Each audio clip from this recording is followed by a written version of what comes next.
How much money were you spending on a month? Do you even know? No, I'd say about 5 to 10 grand. So how bad did this addiction get?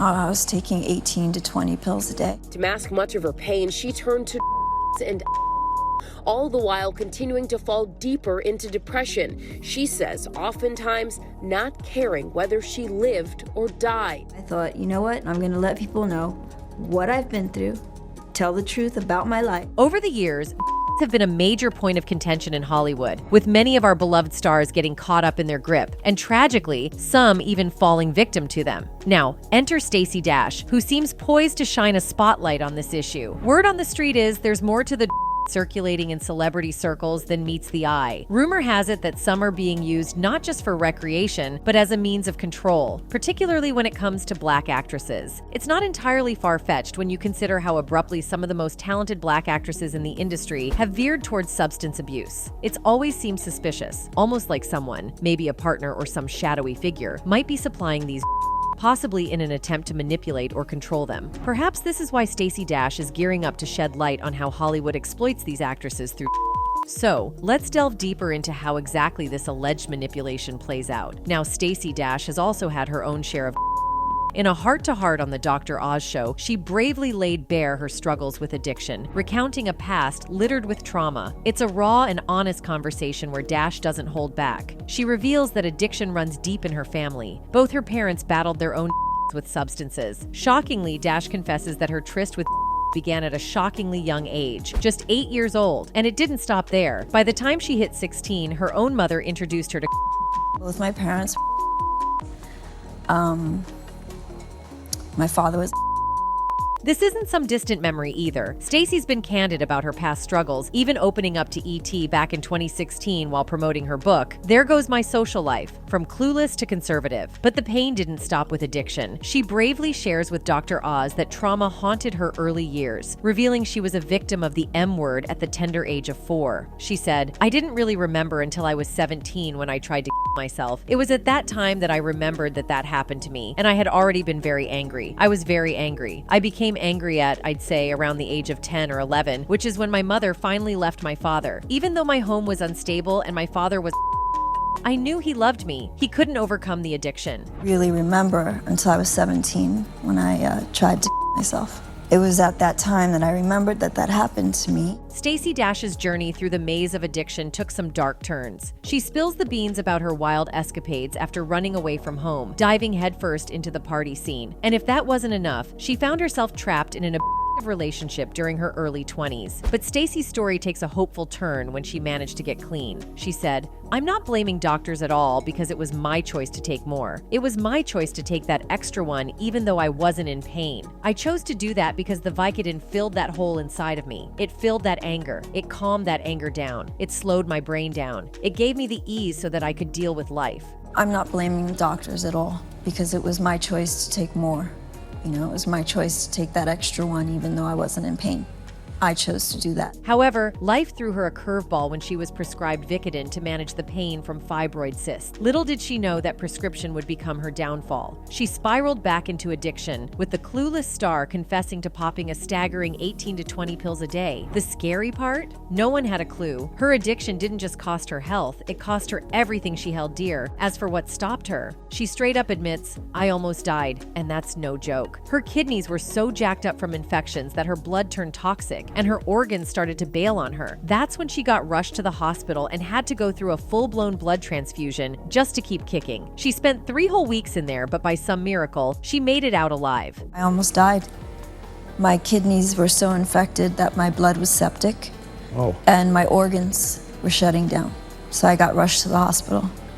Oh my goodness. And I had to have a full blood transfusion. But even after that scare, she still kept messing around with until she had that light bulb moment. Oh snap, I'm an addict. Finally, after hitting rock bottom, she decided to make a change. Fast forward to today, and she's 5 years clean and counting. She's not just grateful for her sobriety, she's also found a new perspective on her parents' struggles with addiction, realizing they were just sick and doing the best they could. Stacy's faith has been her rock through it all, and now she's using her story to reach out to others fighting similar battles. But Stacy's not the only sister in Hollywood who's been through the ringer. Some others didn't make it out as lucky. Take Wendy Williams, for example. Before she was the big shot host we all all know, she was dealing with some heavy stuff. She didn't hide it either. Wendy straight up admitted she had a problem. I was a functioning addict. I'd work from 3 in the afternoon until 7 at night, get off and party until 7 in the morning, then sleep until 2, go to the radio station and do it all over again, Wendy said. People around me knew, but nobody ever said anything to me. Nobody had the guts, which is shocking to me. I guess it was like watching a circus freak show. But Wendy tried to clean up her act. She went through rehab, got herself back on track for a while, but then, boom, relapse. She had to hit up rehab again in 2018 to try and get her life back together. It seemed like things were looking up, but unfortunately, it took a turn for the worse. Wendy's health started to suffer, and it was clear she was in a rough spot. You've probably heard the heartbreaking news by now. Just days after her documentary, Where is Wendy Williams, aired on Lifetime, reports hit that Wendy's been hit with a double whammy: aphasia and frontotemporal dementia, which basically means her ability to speak and her brain function are taking a hit. It's like her whole world's been turned upside down, and to make matters worse, her battle with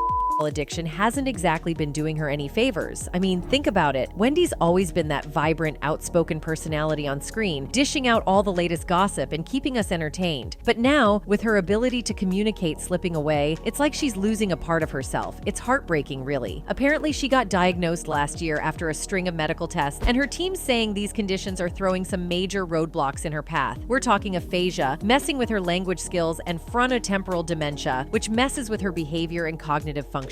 So, Wendy's team decided to put it all out there, sharing the tough news about her condition with the world. It wasn't an easy call, but they felt like it was important to shine a light on aphasia and frontotemporal dementia, not just for Wendy's sake, but to raise awareness for others too. They made it clear that while Wendy's facing some tough challenges, she's still holding on to that trademark sense of humor of hers. They said, the decision to share this news was difficult and made after careful consideration, not only to advocate for the understanding and compassion for Wendy, but to raise awareness about aphasia and frontotemporal dementia. Wendy is still able to do many things for herself. Most importantly, she maintains her trademark sense of humor and is receiving the care she requires to make sure she is protected and that her needs are addressed. She is appreciative of the many kind thoughts and good wishes being sent her way. But seeing those signs of aphasia firsthand in Wendy's documentary, it hits you right in the gut, like that moment with Black China, where Wendy's struggling to communicate and it's just so hard to watch. You can tell China's feeling the weight of it all. Well, my real name is Wendy Hunter. Hunter. Yep. And I'm divorced. Yes. Here's this usually sharp and witty person, and now she's struggling to string together a sentence. And you know, it's not just about the word. Aphasia messes with your whole nervous system, making it tough to express yourself and even write things down. It's like your brain's playing tricks on you, and it's heartbreaking to see someone like Wendy going through it. Wendy's journey has been a roller coaster of success and setback. Let's rewind to October 2017 when she had that dramatic fainting moment on her show, all because of dehydration. Our first caress.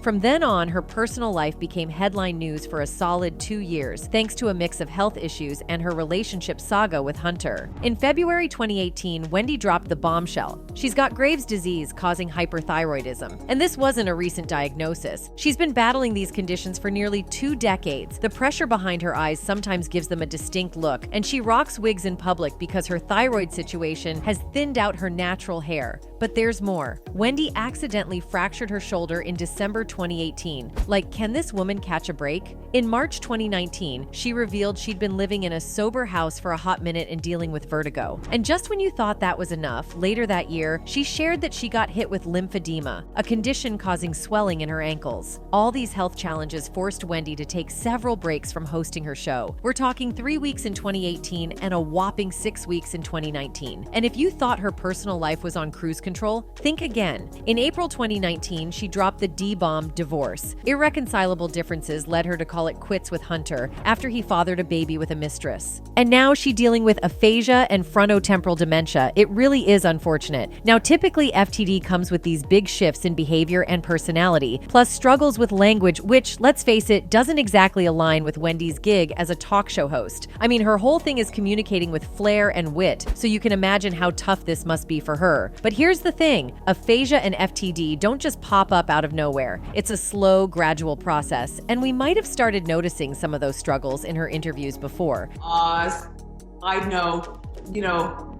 many people many people. Dr. Oz, by the way, you know Dr. Oz? Of course, yeah.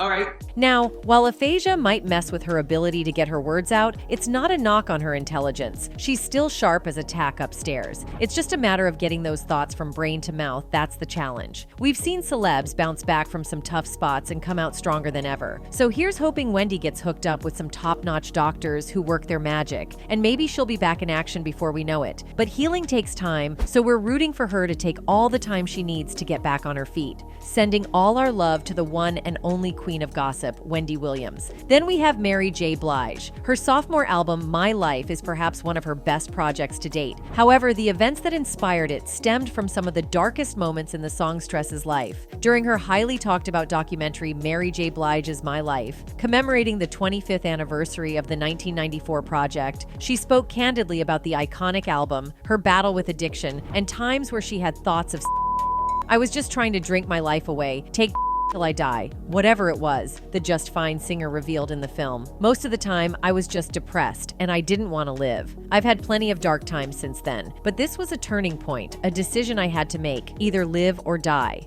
To mask much of her pain, she turned to all the while continuing to fall deeper into depression. She says oftentimes not caring whether she lived or died. Blige's fight with substance abuse and an abusive relationship with former Jodeci member K.T. Haley and depression threatened to ruin everything the Grammy Award winner had worked for until one night. After going on a drinking binge, she found the inspiration to leave the alone. I was sitting in my living room and I had been up all night long, she explained. It looked like the window opened and all these clouds came in. I was just high out of my mind. My heart started racing. It was a Sunday morning and I always feel strange on a Sunday morning. I always feel like God can really see what I'm doing. I was like, I don't want to do this. I gotta stop doing this. You choose life or you choose death. I chose life. I'm sick and tired of feeling like I want to die. I'm sick and tired of this and I was still living, so I had to make a choice between life and death. And I chose my fans, and I chose my life. Blige revealed that she initially started using in her teens as a way to temporarily escape her harsh surroundings growing up in the project's Yonkers, New York. We would go to the pier and we would drink our pain away, she said. Her newfound fame also brought on anxiety, making it difficult to enjoy the fruits of her labor, stating that she was scared to death of myself. She continued, so I'll do whatever it takes for me to be comfortable. If I need to drink some more, if I need do some more coke, whatever I need to do to loosen up and try to take this in. When Mary J. Blige won her first Grammy in 1995, she was and high on She wasn't present during what should have been an incredible moment in her life. What people saw, someone who was on the rise and successful in life, masked her deep pain. People from the outside looking in would think that everything was great, she said, but I was in hell. I was spiraling down. Hiding pain and keeping secrets is a theme in Blige's and many people's addictions. Since being in recovery, she has opened up about having been SA'd at age 5, a secret she didn't even tell her mom until she was 33. Blige began using substances to cope with that and other traumas she experienced growing up. It only happened once, but after that, there was so much else in my childhood that happened, she said. So many dark moments, which all added up, and that's what sprung on the addiction, trying to numb it all with the I was and just,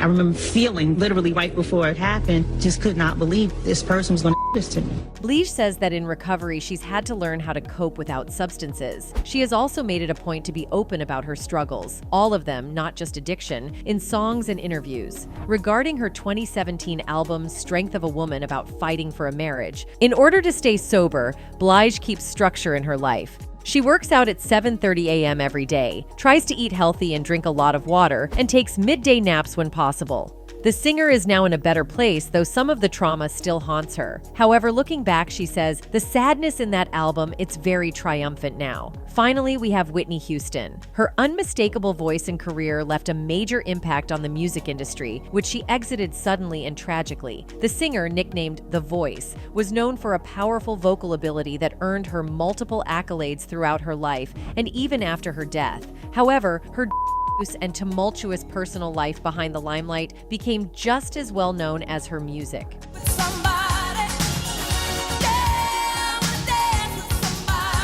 Whitney Houston passed away aged 48 on February 11, 2012, leaving behind a legacy defined by an illustrious discography, which boasted renowned albums like her 1985 self-titled debut and chart toppers like I Will Always Love You and I Wanna Dance with Somebody. Despite her remarkable success, Houston was entangled in a protracted and widely publicized struggle with addiction, rendering her a frequent subject of tabloid attention in her later years. Her marriage to Bobby Brown didn't help matters either. It was like a roller coaster ride of enabling and straight-up trauma. They were like two magnets just attracting each other's addiction issues. Reports came out later showing how messed up their relationship really was. They were stuck in this vicious cycle of with each one just making the other's addiction worse. And it wasn't just about there were some seriously messed up incidents of domestic violence too. Whitney came clean about it in a sit-down with OPR back in '09. It was heavy stuff, shining a light on the pain and trauma she went through because of their messed up relationship. It's a reminder that even the biggest stars can have some real lurking in their closets. Whitney Houston's addiction struggles were further complicated by the emotional toll of her marriage and the intense public scrutiny she faced. Her attempts to seek rehabilitation were often overshadowed by the persistent presence of and the challenges of maintaining sobriety in the face of relentless media attention. Despite her efforts to confront her addiction openly, Whitney Houston's problem remained an ongoing struggle. How about Whitney Houston's crack addiction then? In that OPR interview back in '09, she kind of brushed it off like it was no big deal. She made it seem like she had everything under control, almost glamorizing her.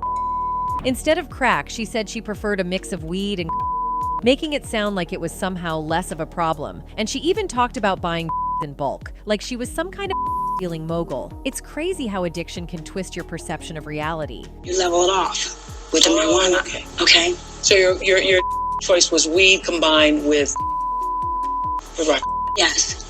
Despite Whitney's admissions of engaging with several stints in rehab, her attempts to paint a picture of sophisticated consumption inadvertently downplayed the detrimental impact of addiction and perpetuated a skewed perception of the dangers associated with substance abuse. Throughout her tumultuous journey, Whitney Houston made some notable attempts at rehabilitation, seeking help through 3 separate inpatient visits in 2004, 2005, and 2011. But it wasn't just behind closed doors. Whitney put it all out there for the world to see. She spilled the beans about her on shows like OPR, showing everyone the raw truth about her struggles. It was a brave move, and how hard it can be to kick the habit. Whitney's openness reminded us that even the biggest stars can hit rock bottom. Unfortunately, Whitney Houston was found dead, face down in a bathtub filled with water on February 11, 2012. And just like that, we lost one of the most iconic human beings of our time. It's sad to see how many Black female celebs have been caught up in the scene. It really sheds light on the dark side of Hollywood. But we want to hear from you guys too. Who else do you think might have struggled with